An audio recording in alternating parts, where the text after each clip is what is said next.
paquimeningitis hipertrófica inmunomediada. Este es un tema bastante interesante, inusual, pero nos podemos ayudar de la resonancia magnética para poder inclinarnos hacia una etiología en especial. Entonces, vamos a hablar de la neuroanatomía como un recuerdo anatómico. Recuerden que las meninges es una capa que cubre al sistema nervioso, en este caso al cerebro, recubre al cerebro y a la médula espinal. Hablamos de paquimeninge cuando nos referimos a la dura madre. La dura madre la ven aquí de color verde. Existen dos capas de esta. Una capa superficial, que pueden ver aquí, que es la capa perióstica, y la capa meningia, que es la interna. Entonces, estas dos capas van a recubrir al encéfalo y a la médula espinal. Entonces, la capa meningia, dentro de sus prolongaciones más importantes, van a tener una estructura que se denomina la hoz del cerebro, que divide ambos hemisferios, el tentorio, que divide la parte supratentorial de la infratentorial, y la membrana que divide ambos hemisferios cerebelosos es la hoz del cerebelo. Y hay una capa que recubre y bordea, que se denomina diafragma celar, recubre y bordea la hipófisis. Entonces, recuerden ustedes que la dura madre está inervada por el trigémino y está irrigada por las arterias meningias anterior, media y posterior. Entonces, de la misma manera, hay una disposición en la médula espinal. Esta capa es importante debido a que va a tener los vasos que van a estar circundante a ella, y también va a tener un arsenal de células inflamatorias que van a ser características de esta región. Entonces, cuando definimos qué es una paquimeningitis hipertrófica inmunomediada, nos referimos a una enfermedad inflamatoria, fibrosante, crónica e inmunomediada que produce un engrosamiento focal o difuso. En este caso, en la resonancia en T1 con contraste, se puede observar claramente el engrosamiento de la meninge, de la paquimeninge, que es de forma difusa, ¿no? Vamos a ir hablando las definiciones posteriormente. Entonces, esto puede ser a nivel intracraneal o a nivel espinal. Existen esas dos formas, ¿no? Es un trastorno raro. Hablamos de paquimeningitis hipertrófica inmunomediada idiopática cuando no establecemos un diagnóstico o cuando no encontramos una causa secundaria a esta, ¿no? Las paquimeningitis hipertróficas inmunomediadas son también una forma secundaria cuando nos referimos a esto. Epidemiológicamente, la prevalencia es de 0.9 en 100.000 habitantes. La relación tiene un predominio masculino entre 1.2 a 1. Se presenta generalmente en una edad de 40 a 50 años y en ese rango que consigna. La forma idiopática, de hecho, es la más frecuente, hasta en un 65%, y la forma secundaria, la más frecuente vendría a ser la inmunomediada. 10% de la parte infecciosa y 5% a otros dentro de neoplasias, histiocitosis, incluyendo la hipotensión intracraneal. La fisiopatología hasta el día de hoy es desconocida, pero recuerden ustedes que la forma más frecuente es la paquimeningitis hipertrófica intracraneal, hasta en un 85%, mientras que la espinal solo un 15%. De hecho, la información que ustedes van a observar en todas estas diapositivas es basada en serie de casos, debido a que no hay una data robusta de las cuales nos podamos informar, ¿no? El cuadro clínico, característicamente el síntoma más frecuente es el dolor de cabeza. Este dolor de cabeza se presenta en más del 90%, y es de característica recurrente. De hecho, es el síntoma universal. Todos los pacientes presentan este síntoma y se correlaciona con la ubicación y el tamaño de la lesión meningia.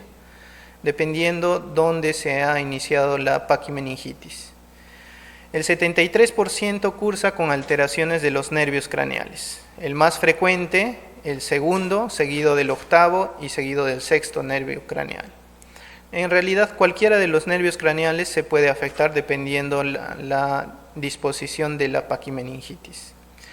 Pueden cursar con crisis epilépticas debido a que cuando la inflamación es muy severa puede afectar el parénquima cerebral y afectar la corteza cerebral, y eso nos puede originar las crisis que primero pueden ser focales y evolucionar a tónico-clónica bilateral.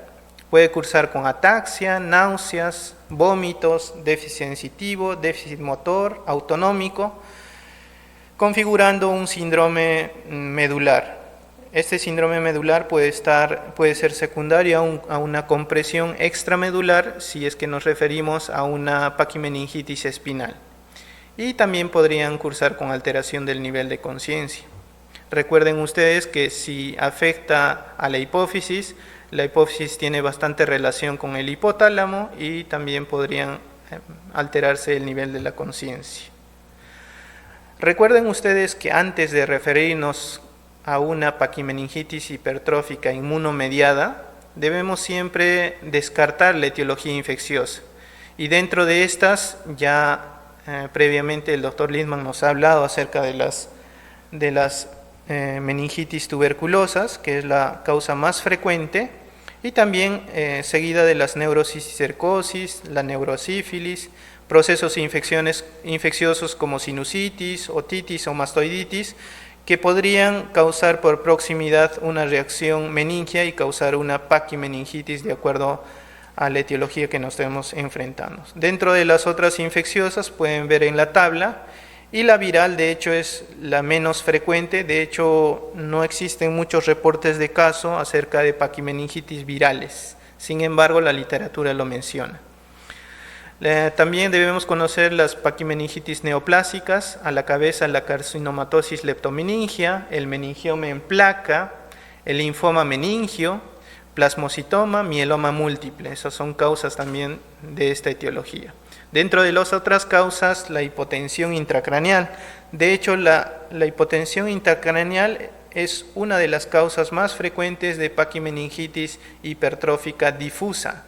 Por eso siempre cuando realizamos una punción lumbar, siempre hay que medir la presión de apertura para descartar esta entidad de acuerdo al contexto.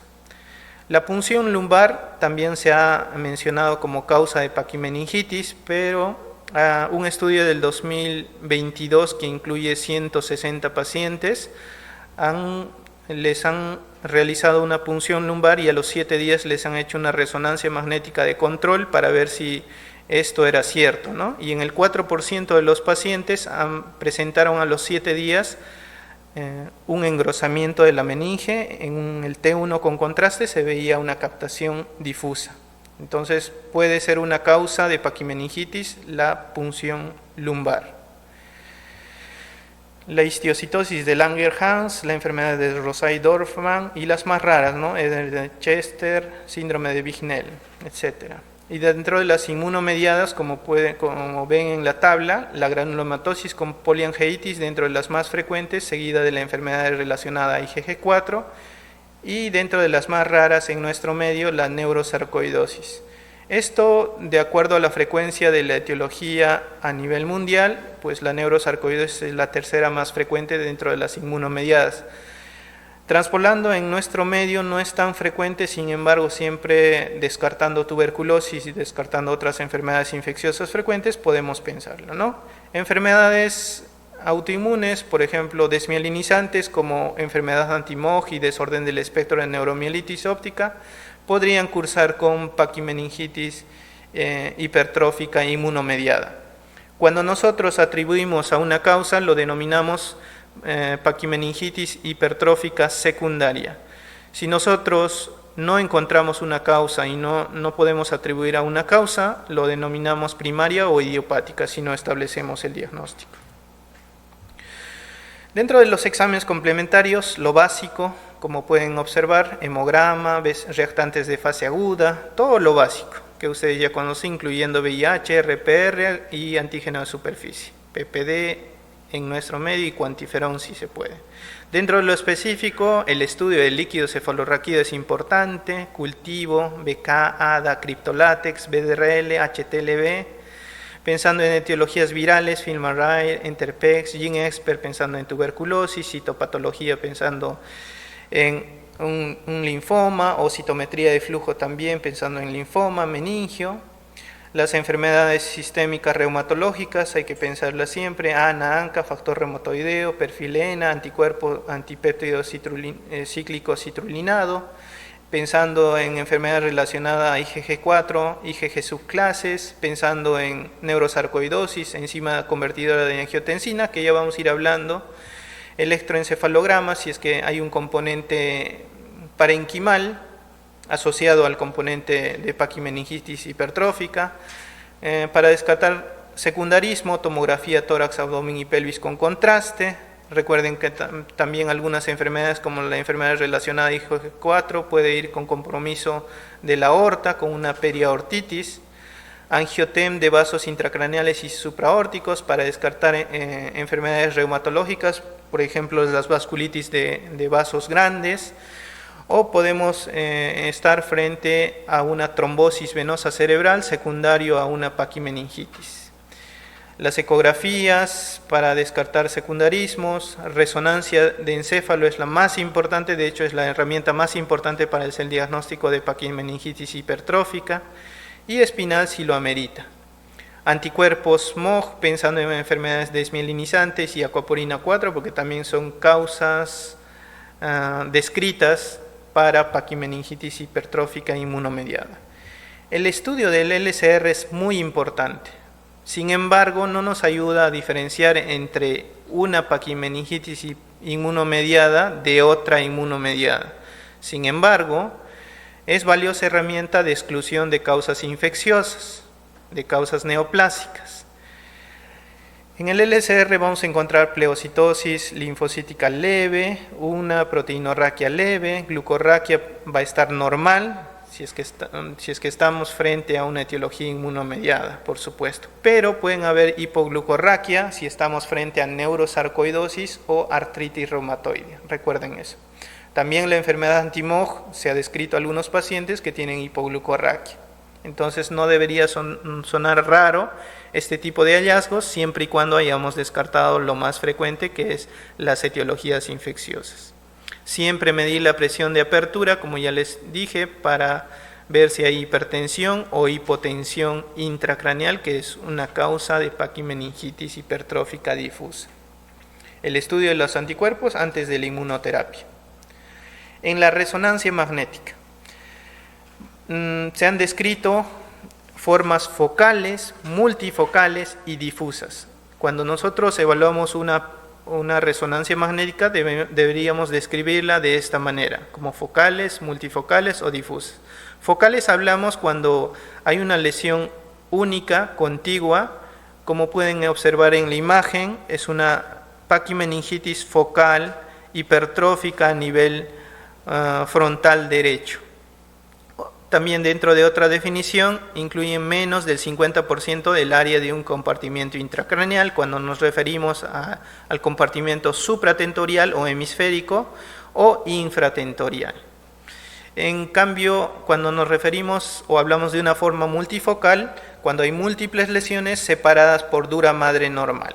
Pueden observar ustedes en la resonancia tenemos una paquimeningitis o una lesión, un engrosamiento de la meninge o de la paquimeninge a nivel frontoparietal y otro a nivel temporo-occipital derecho. Entonces, cuando están separadas por dura madre normal, se conoce como multifocal.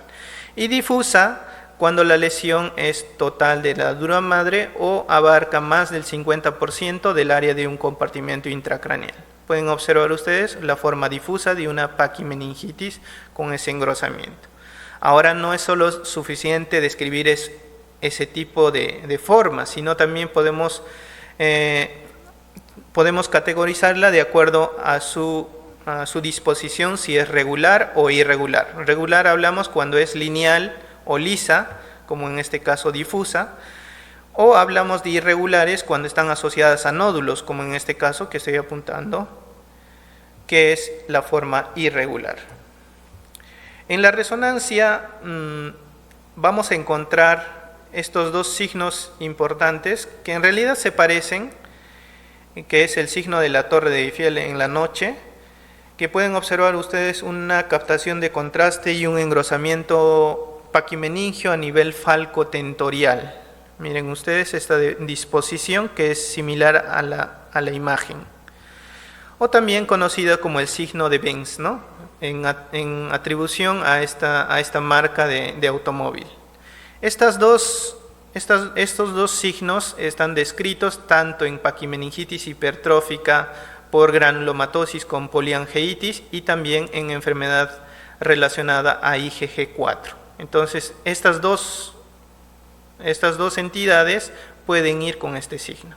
Podemos encontrar múltiples otras formas, como una paquimeningitis que afecta la hoz del cerebro, que afecta la convexidad, que pueden causar formas pseudotumorales asociadas a leptomeningitis, junto con la paquimeningitis, formas más raras asociadas con hematomas subdurales, o formas que afectan el conducto auditivo interno, como en este caso, que afectan el tentorio y también a nivel del cavum de Meckel, como se puede observar, o que afectan el seno cavernoso de forma bilateral.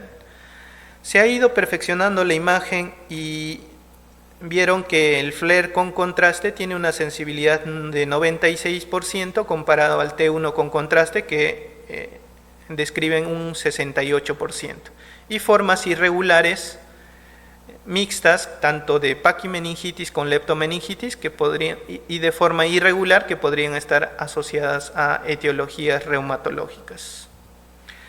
En la resonancia espinal pueden observar que también se distribuyen como focales, multifocales y difusas. Recuerden que cuando afecta menos de 5 niveles vertebrales, hablamos de la forma focal. Y hablamos de difusa cuando afecta mayor o igual a 6 niveles vertebrales, como pueden observar en la resonancia magnética. Estas de igual forma pueden clasificarse como multifocales cuando están separadas por dura madre, y regulares cuando sean lineales o lisas, e irregulares cuando sean de aspecto nodular. Es más frecuente a nivel cérvico-dorsal. Pueden observar que la disposición es bastante sugerente de paquimeningitis hipertrófica espinal.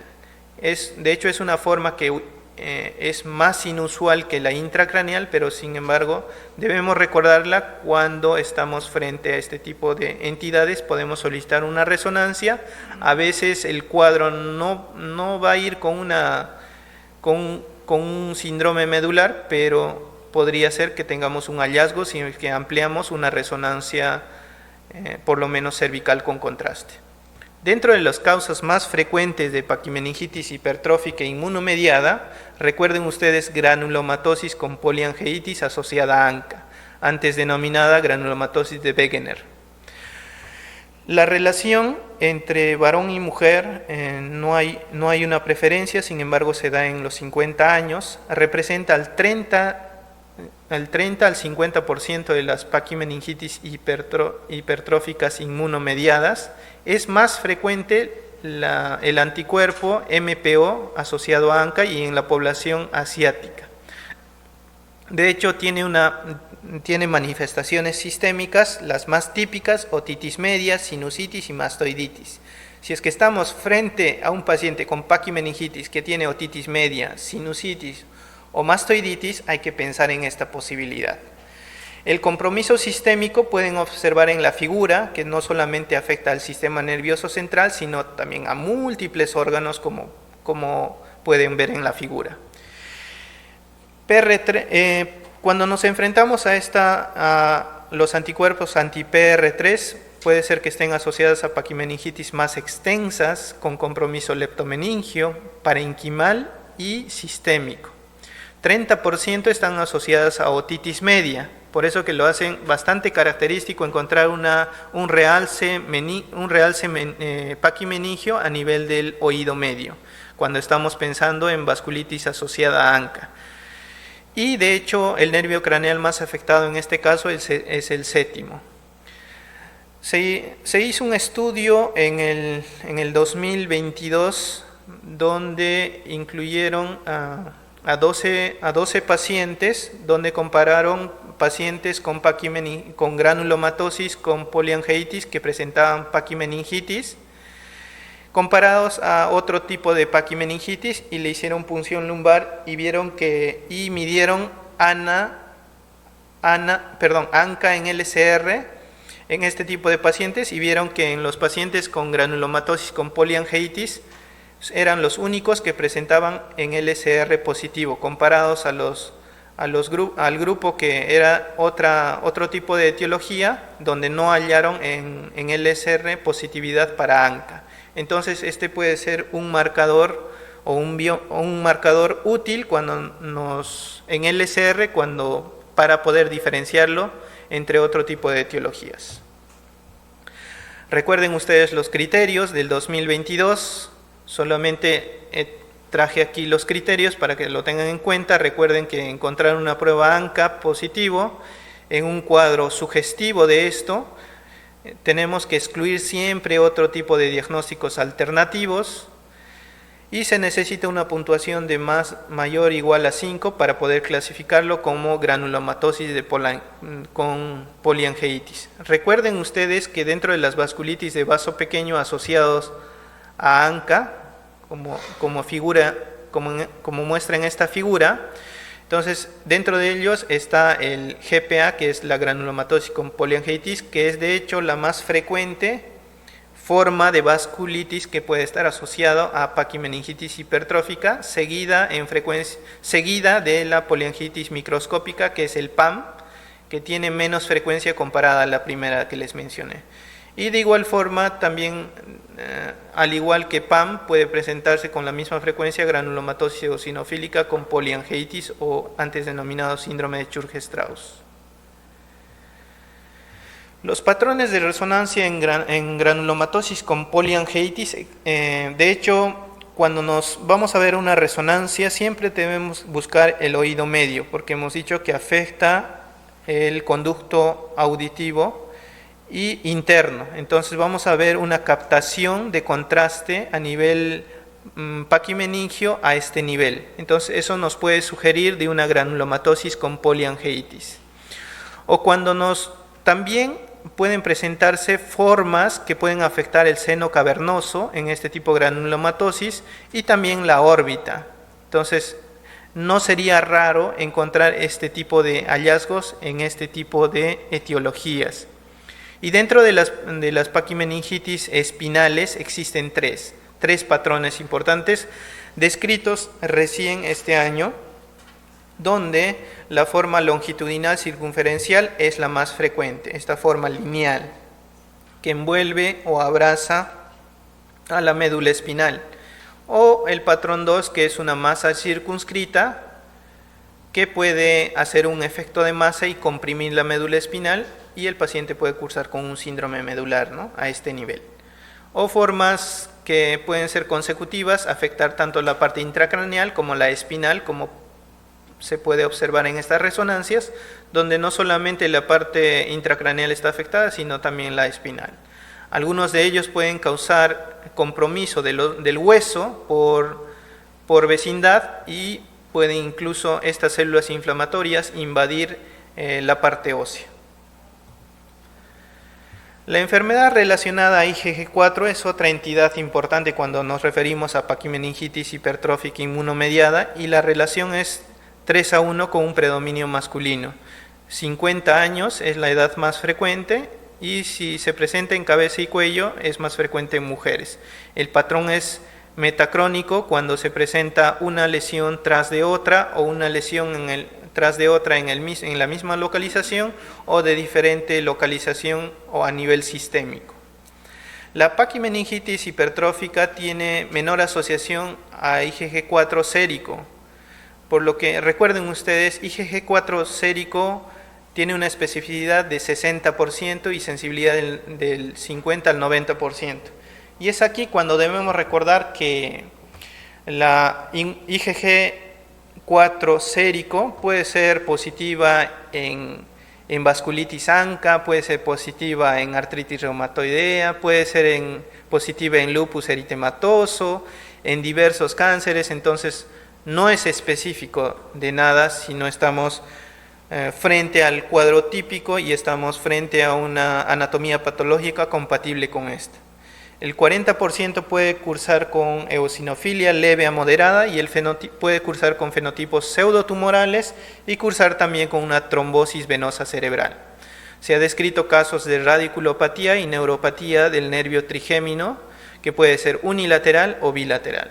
Miren ustedes el componente sistémico que puede afectar en relación a esta enfermedad. De forma frecuente en naranja, de forma ocasional en color celeste y de forma infrecuente en color verde. Es el compromiso sistémico que puede desarrollar esta enfermedad.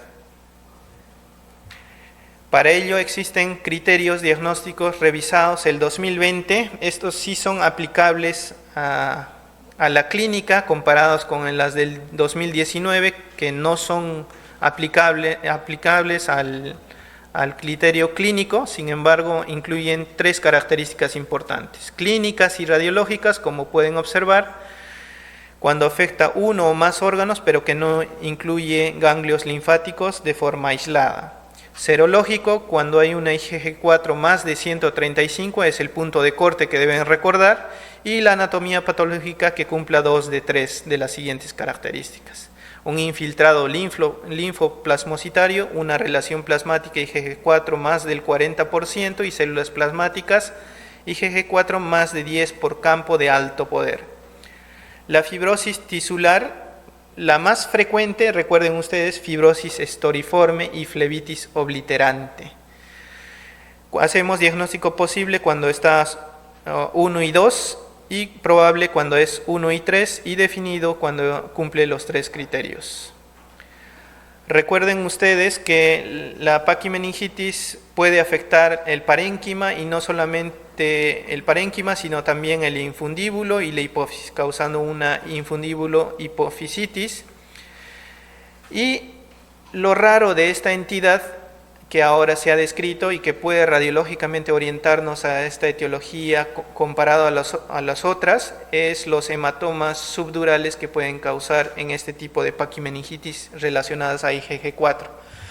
¿Cuándo se produce eso y por qué se produce? Hay una hipótesis que mencionan que tanta inflamación a nivel paquimeningio podría causar un trasudado en los vasos a este nivel, en las arterias y venas puente, y eso originar este trasudado y escape de contenido sanguíneo y formar este tipo de hematomas, ¿no? Es una característica importante recientemente descrita en este tipo de paquimeningitis asociadas a IgG4.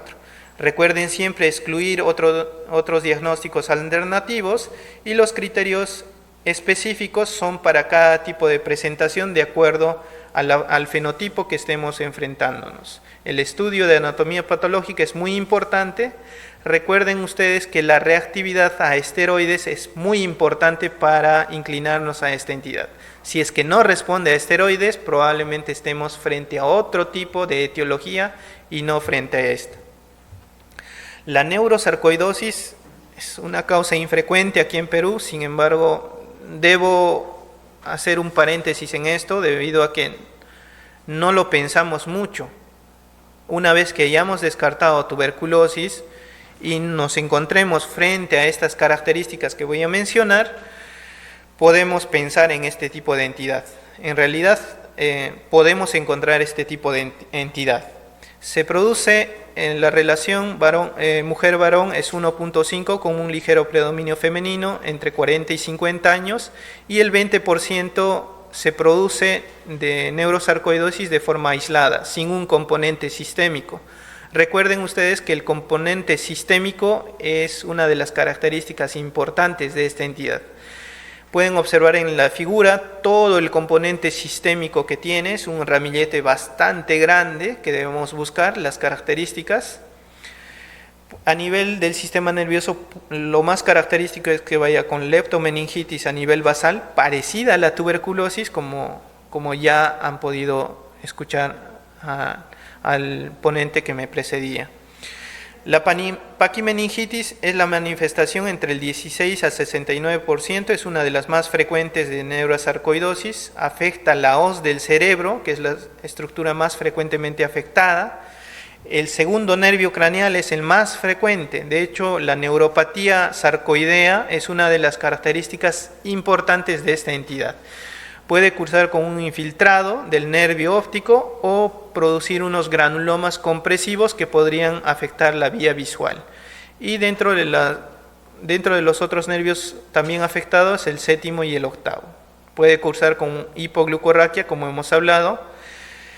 La característica en la patología es el granuloma no calcificante y la enzima convertidora de angiotensina sérica y en LCR es un marcador de hecho deficiente que en neurosarcoidosis tiene una baja sensibilidad y una baja especificidad, por lo que no es fiable, pero si es que estamos en el contexto podría apoyar en algo esta etiología.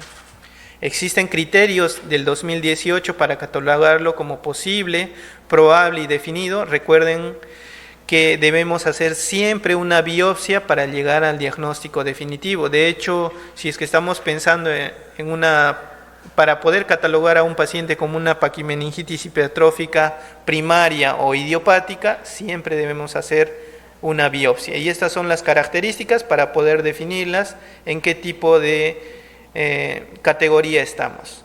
En la resonancia magnética vamos a observar un engrosamiento de la meninge que puede afectar no solamente los cavum de Meckel, también el tentorio, puede simular estas formas como meningiomas que pueden estar en esta disposición, causar demasiada inflamación o edema y esta producir una desviación de la línea media, compromiso de la vía visual como unos granulomas compresivos que pueden dar una neuropatía sarcoidea y formas inusuales como esta del tentorio mal definida como se puede observar. La biopsia meningia es uno de los pilares importantes, de hecho es el estándar de oro para el diagnóstico etiológico. Se prefiere hacer sin inmunosupresores y la toma de muestra debe ser de la localización exacta de la lesión. Tiene que ser una muestra representativa y mínimamente evaluada en varios laboratorios entre 2 a 3 muestras. Aclarar siempre la sospecha diagnóstica al patólogo para ver si es que le hace una ampliación de inmunohistoquímica. Y para terminar, las complicaciones que puede cursar son trombosis venosa cerebral, esto es por un fenómeno de compresión debido a que se inflama tanto la paquimeninge que empieza a hacer una estenosis de los senos venosos y esta causar una trombosis venosa cerebral. Puede haber compromiso parenquimal, como hemos hablado, con crisis epilépticas, hidrocefalia, compromiso hipofisiario y una oclusión de las arterias a este nivel, ¿no? Por ejemplo, la carótida interna. El tratamiento es a base, como estamos frente a una etiología inmunomediada, de forma aguda la metilprednisolona y como terapia de segunda línea podemos utilizar el rituximab y de terapia de mantenimiento también el mismo medicamento o de forma vía oral la azatioprina o el micofenolato. La reducción de los corticoides tiene que ser extremadamente lento debido a que esta recae en un 50% de los casos. Y una característica importante, la recurrencia de la paquimeningitis hipertrófica difusa irregular o nodular es más frecuente comparada a la paquimeningitis hipertrófica focal regular. El neurólogo es el pilar fundamental en este tipo de diagnósticos, pero recuerden ustedes que las formas más frecuentes son por formas reumatológicas, entonces siempre el reumatólogo debe echarnos una mano en este tipo de diagnósticos y en el tratamiento sobre todo, y el neurocirujano para la biopsia. La fisioterapia es importante si es que es formas espinales, el psiquiatra también es un pilar importante, y el servicio social debido a que llegar al diagnóstico definitivo es un reto y es bastante costoso. porque se tiene que hacer un montón de exámenes. Finalmente, las conclusiones: la paquimeningitis hipertrófica inmunomediada es un diagnóstico de descarte. Una vez de haber descartado todas las etiologías infecciosas neoplásicas, incluyendo la hipotensión intracraneal, y la resonancia es la mejor herramienta para el diagnóstico neuroimagenológico de paquimeningitis. La biopsia meningia es el estándar de oro para el diagnóstico etiológico y el manejo. Listo. Gracias.